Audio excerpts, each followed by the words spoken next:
of our planet.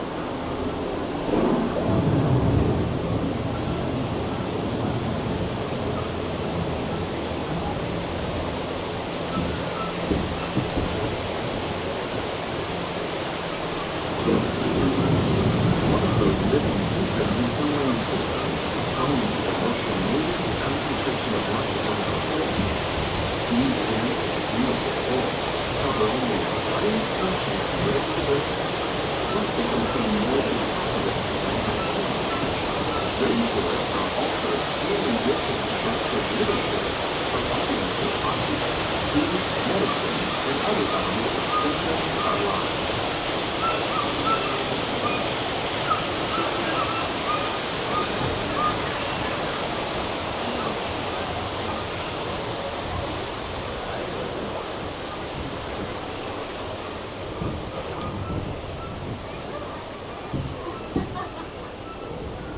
In the desert, nature has created a very different, but no less beautiful living system.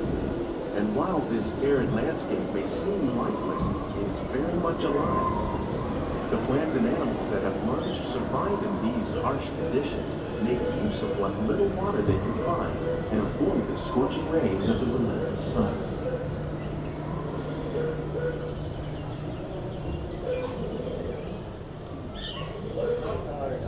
The American prairie once appeared as desolate as the desert, but over time, rainwater and nutrients gradually penetrated the hard surface of this land. Even the hooves of the mighty buffalo helped create the rich soil that would one day become home to the American farm.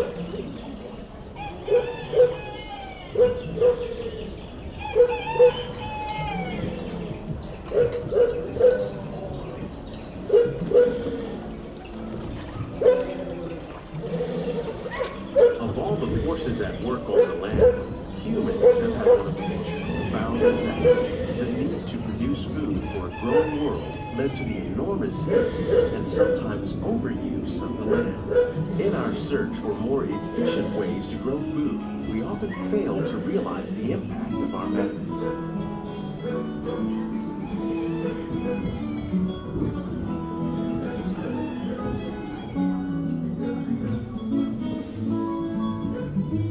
Today, we're learning to live with the land, discovering better ways to grow food that will assure both human and environmental well-being. Here at EPCOT, we're learning to reduce the need for chemical pesticides by breeding and using natural predators, like ladybugs and wasps, to control pests. In the farmlands across America, we're learning that by plowing under vegetation containing natural fertilizers, we can enrich the soil without the use of chemicals. In arid regions, we're learning to produce food on desert seacoasts by developing and planting crops that thrive on salt water. In Japan, we're learning that by mixing leaves and other living materials into our soil, we can make farmland more fertile without the need for chemicals. Here at EPCOT, we're learning to reduce the need for chemical pesticides by breeding and using natural predators, like ladybugs and wasps, to control pests.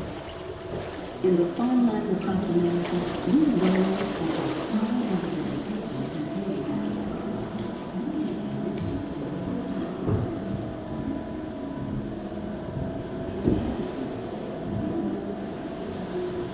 How will we meet tomorrow's growing needs for food production, yet still respect the needs of the land? Some of the answers are being discovered just ahead. To help us maintain these carefully controlled ecosystems, and for your safety, please remain seated in your boat at all times.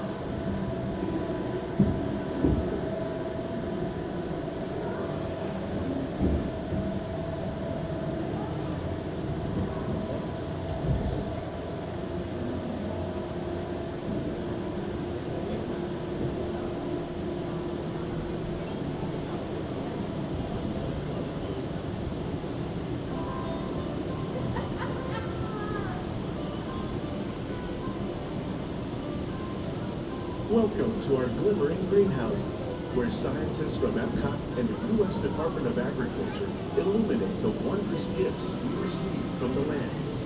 join us as we bring in the most bountiful time of the year.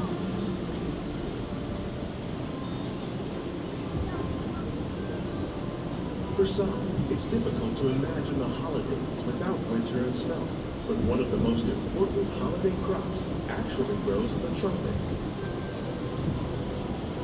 For centuries, farmers in Central America have cultivated cacao to make chocolate. In fact, cacao is chocolate's main ingredient. Today, people around the world are able to enjoy a variety of sweets and keep warm with a cup of hot cocoa, thanks to this tropical plant.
But seafood is an essential part of many festivities.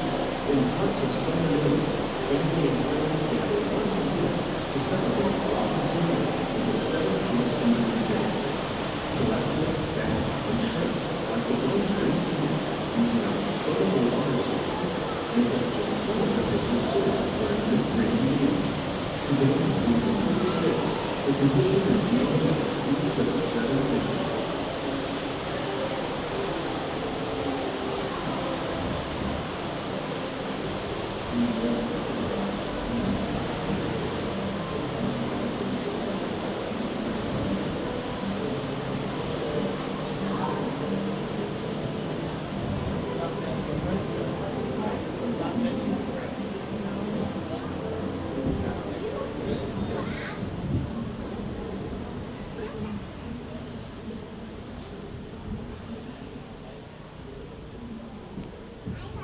Citrus, like the oranges grown here, are common in Florida, but in northern Europe, where fresh fruit is rare in winter, they're much harder to find, making them an extra special stocking stuffer.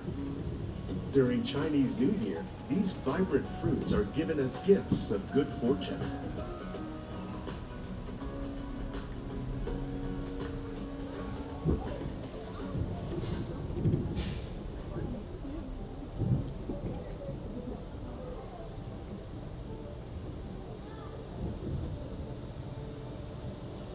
They say it's better to give than to receive.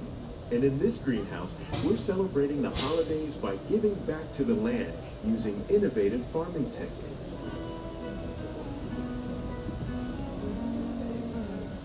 By recycling water, we can give plants rich nutrients.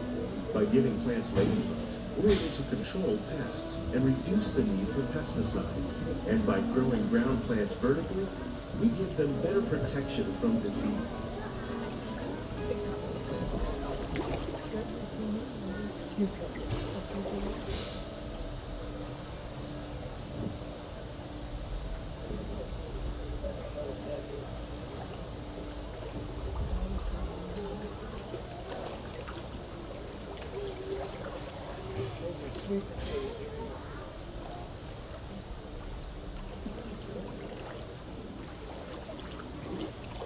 With these gifts, our plants can grow an abundance of festive vegetables. This greenhouse alone grows a bountiful 15 tons of produce each year. When we give more, we receive more, making the most of the land's green gifts. Yeah, but they're not up to the top yet.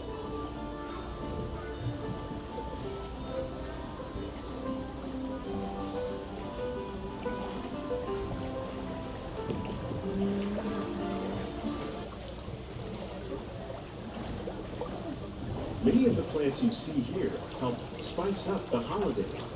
The bark of cinnamon trees, like the one growing beside you, is used to make cinnamon sticks.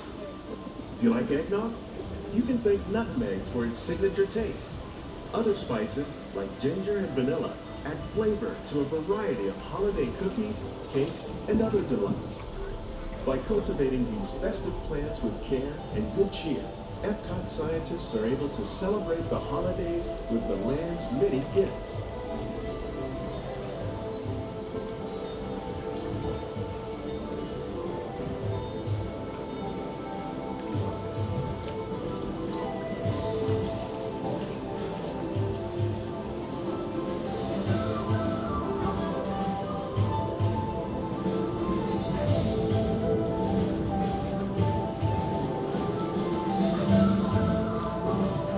These greenhouses represent just a fraction of the work being done worldwide to produce bountiful harvests for our growing population.